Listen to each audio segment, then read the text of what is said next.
ألقيت بين يديك السيف والقلم أرجو رضاك الذي أعلو به القمم أنت الهنا والسلام على رسول الله وآله وصحبه ومن السلام عليكم ورحمة الله تعالى وبركاته. مالا السلام عليكم ورحمة الله وعليكم السلام ورحمة الله. To alhamdulillah a wannan shafi dai muna ci gaba da karanto tambayoyi kuma alhamdulillah malam na ba da amsa. Allah ya ba mu ikon aiki da abin da muke ji. Mai tambaya na farko a wannan ya ce menene hukuncin matan da suke ƙara girman mamansu ko kuma mazaunansu ko kuma wani abu makamancin haka ga mace. Alhamdulillah wassalatu wassalamu ala rasulillah wa alihi wa sahbihi wa man wala. Ita mace Allah ta'ala ya ce a man yunasha'u fil hilyati wa huwa fil khisami ghairu mubin. Wato wanda aka rene shi ko aka taso ko ya taso a cikin kwalliya. Wato a wannan aya an nuna mana mace ita ya kwalliya ce. Shi yasa shari'a ta yi mata sauki ta yi wani nau'uka na kwalliya domin ta ƙara burge mijinta, ta ƙara burge wato abokin zamanta don yau da gobe sai Allah. Haka. Amma duk da haka an taka mata burki a wasu nau'uka na kwalliya da ba a yadda ta yi ba waɗanda suka shafi canza halitta ko kuma a rikita halitta din. Daga cikin abubuwan da aka halatta mata ta yi akwai kwalliyar wala yubdina zinatahunna illa ma zahara minha. Haka. Wala yubdina zinatahunna illa li bu'ulatihinna. Aga kada su bayyana kwalliyarsu sai abin da ya bayyana, sannan kuma kada su bayyana kwalliyarsu sai ga mazajensu. To kaga anan zina kwalliya sai aka duba aka ga zina dinnan kala biyu ce, akwai zina ta halitta inda Allah ya halicci mace ita ma kwalliya ce, tabarakallahu ahsanul khaliqin. Sannan kuma Allah ya mata kwalliya, ya bata abin da za ta yi kwalliya bayan halitta ta dai akan kwalliya. Haka. Da kyan da aka yi mata, da dirar da aka yi mata, da halitta da aka yi mata kwalliya ce, sannan kuma ba ta dama ta yi kwalliya. Kwalliyar na akwai na sa tufafi kala-kala da za ta yi waɗanda suke dama ɗinkin mata daban, nau'in kalar yadin mata daban, komai nasu na kwalliya ne. Kaga komai an sa duwatsu, an sa kaza-kaza, an yayyaga, an ɗinke da sauransu. To kaga akwai kwalliya da ya shafi kalar tufafin da suke sawa. Sannan akwai kwalliya kuma na irin sarƙoƙi da ɗan kunne da yari da barimar hanci da suke sa da ɗan kunne, duka wannan da awarwaro da zobe da manduwa da sauransu duka kwalliya ne shi ma. Sannan akwai kwalliya na uku na abin da suke sawa irin su jan baki, jagira, hoda, kwalli da sauran waɗannan da su ma ana kiransu kwalliya. Duk waɗannan su kwalliya ne, su kunshi duka nau'i ne na kwalliya. Akwai kwalliya da suke jikinsu irin su dilka, irin su halawa, irin su kurkur, irin su da sauransu humra da suke sa don su yi kamshi, jikinsu ya laushi, gashinsu ya yawa, duka wannan shi ma nau'i ne na kwalliya. Sannan akwai kuma kwalliya irin su ƙona jiki, irin su zane a jiki, irin su aske gashin gira, irin su kankare haƙori don ai kyau. Wannan shi kuma shari'a ta hana, ta ma la'anci me yi. To kaga sai mu duba mu ga me dalilin da yasa mace za ta je ta ƙara girman mamanta ko mazaunanta ko kuma ta ƙara girman wani abu a jikinta. Me dalili? Idan dalilan suna koma zuwa ga abu biyu ne. Na farko shine ta samu larura ta yadda ya zama jikinta ya riga ya kamar matali ta rame, ta ƙeƙashe, kuma wannan ramewa da ƙeƙashewar ya sa mijinta yana baya-baya da ita. To sai ta ga za ta iya wani abin da ba zai cuci lafiyarta ba kuma ba zai cuci addini ba, wanda za ta iya farfado da kumarinta, ta farfado da kyanta, kuma ta farfado da jikinta yadda zai gamsar da mijinta a zauna lafiya ba tare da ya sake ta ko ya musanya wata ko ya juya mata baya ba. To wani malamai suka ce ba laifi. Amma idan ya zama abu ne na takalluf da kyanta da lafiyarta da komai, sai ta ga ana yayin manyan mama, ko ta ga ana yayin manyan mazaune, ko ana yayin idan barewa, ko idan mage, ko idan zaki, ko ana yayin hanci mai dan Amurka, haka ko ana yayin lebe dan kaza, ko ana yayin datashi dan kaza, sai kuma ta ga ita ma bari ta je ta yi wannan. To kaga wannan na farko ga barnar kuɗi, na biyu ga kokarin canza halittar Allah, na uku kuma yana iya shafar lafiyarta ma, domin da yawa waɗanda aka yi musu irin wannan daga baya sun zo suna nadama akan cewa abin ya shafi lafiyarsu, kuma akwai side effect da ake samu.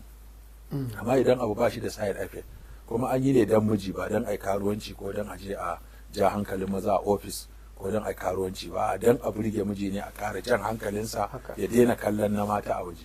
Domin idan matan aure ba su yi ba, su kuma karuwai suna da su ba ma sun yi fatawa ba haka su suna can suna ta yi to kuma idan namiji mai kwaɗayin irin wannan mazaunan ne da maɗaukan da maman manya-manya kuma kaga kullum idansa yana waje haka sai kaga ga matarsa a zaune a gida ta fi waccan kyau ta fi waccan kira ta fi dira ta fi tsafta haka ta fi mutunci ta fi imani ta fi haske na imani da hasken sallah amma kuma sai kaga yana bin waccan kazamiya saboda ita ta fito da abin da yake so gaskiya ne. to kaga idan baka ba matan aure dama su yi abin da shari'a ba ta haramta ba don su ji hankalin mazan su ɗauke hankulansu daga kalle-kallen mata a waje da bibiyan mata a waje ba to za a wayi gari na wajen suna yi kai kuma ba za ka iya hana su ba Gaskiya ne. su kuma na cikin gidan da za su yi ka hana su ka ce ba kyau Gaskiya ne. su kuma waɗancan ba su ma tambaye ka ko da kyau ko ba kyau ba sun je sun Suna ta yi, yi suna kuma sun jan ɗauke hankali kullum Haka. mata suna kawo ƙara cewa an ɗauke hankalin mazan su ana ta musu wayoyi sun fita waje sun ki dawowa da wuri sun ki dawowa saboda zai zo gida ya ga ita matarsa ta haihu ɗaya ta haihu biyu ta haihu uku mamanta ya zubi haka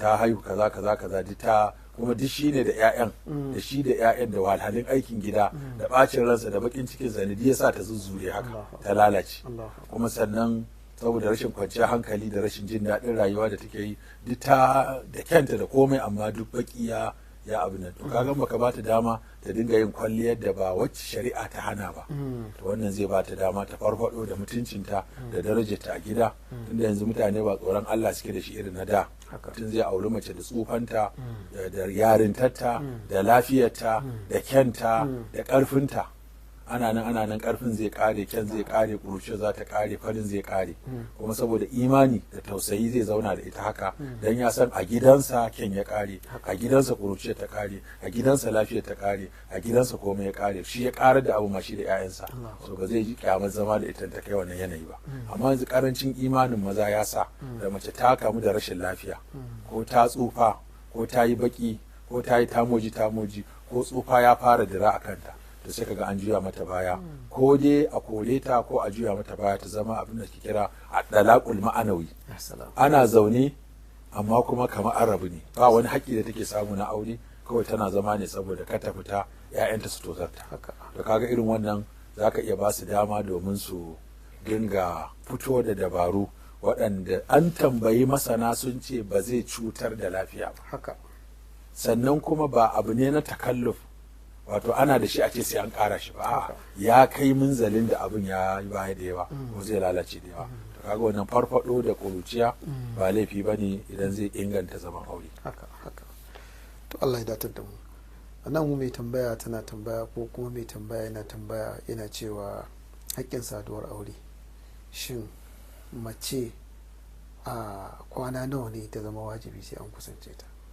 ya dangana ga irin macen yanzu akwai macen da za ka iya wata ɗaya ma baka saurare ta bata saurare ka ko baka ba ta da wata damuwa haka wata sati guda wata uku ma wasu wata hudu ma shi yasa ma aka tsaye da abin a wata hudu lillazina yuluna min nisa'im tarabbusu arba'ata ashhur masu ila'i kenan. masu ila'i ma aka ce kasu wuce wata hudu haka kuma lokacin sayyidina Umar masu fita jihadi ya ce su ma kasu wuce wata hudu haka wani ma kwana ɗaya take bukata a cikin duk kwana bakwai haka wata tana bukatan kullum ma wai wata tana bukatan fashin kwana ɗaiɗai kaga kamar ta su yawan tuɗuru yawan to haka ita ma take so a ba a dinga fashin kwana ɗaiɗai kawai wata ma kullum wata kullum din ma in za ka zo da safe ka zo da rana ka zo da dare a shirye take kamar sallah so biyar ma an ka zo ba ruwanta to kaga halitta ne da yanayin da ɗabi'a yanayin ɗabi'a wata kuma da yanayin yadda aka saba mata in bazawara ce a tsohon mijinta ya saba mata to dole a zo a yi ta samun matsaloli shi yasa ma a cikin littafin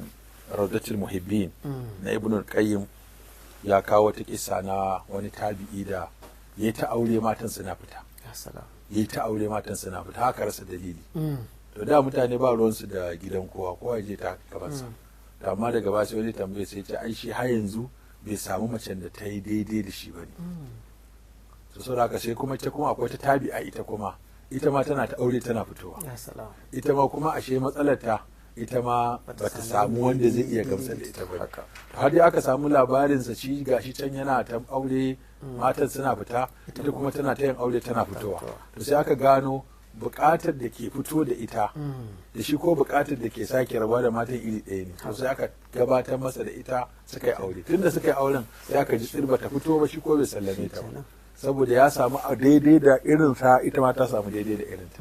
Ibn Qayyim ya kawo wannan labari a cikin Rawdatul Muhibbina.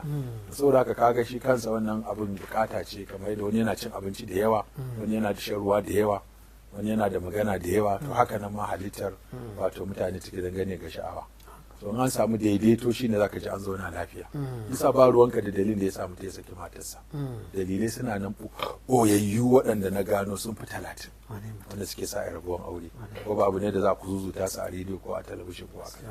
Wani zaka tana da larura ma bata sani ba. Tana da larura na zubar abu mai wari ko haɗewar gaba da baya ko fitowar ƙaho ko ƙarni ko waye da sauransu, ko irin rashin sha'awa din ko rashin yadda da namiji ko makamantan irin waɗannan abubuwa duk suna nan ɓoyayyu. Haka mazan su ma suna nan da ɓoyayyun abubuwa waɗanda malamai sun ɗan tattaɓa wasu alci littattafai, amma wasu sai in abin ya faru an zo maka da fatawa ka nemi masana harkokin sai su maka bayani ai akwai irin wannan da yawa.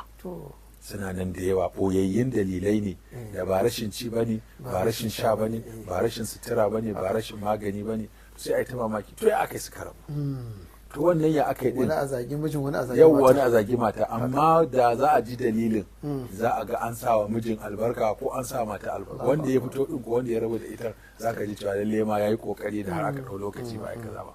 To shi yasa abubuwa suna nan, sirri ne aure, sirri yafi yawa a cikin sa, sirri yafi yawa a cikin sa. Saboda haka in Allah ya sa an samu daidaito, wani za a iya gyarawa, wani ko ba zai gyaru ba gaskiya, ko irin kowane irin magunguna mutum zai sha ba zai iya kamo matar da ta fi karfinsa ba. Haka kowane irin magunguna mace za ta sha ba za ta iya kamo namijin da ya fi karfinta ba. So an kai irin wannan haddin sai dai a raba, sai dai a raba. To Allah ya rufa asiri.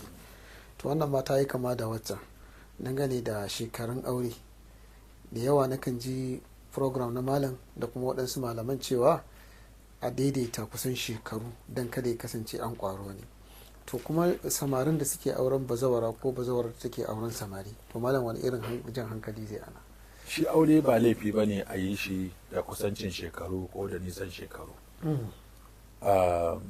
Namiji ya girma mace ko mace ta girma namiji duk ba laifi ba ne a cikin harka aure. Haka.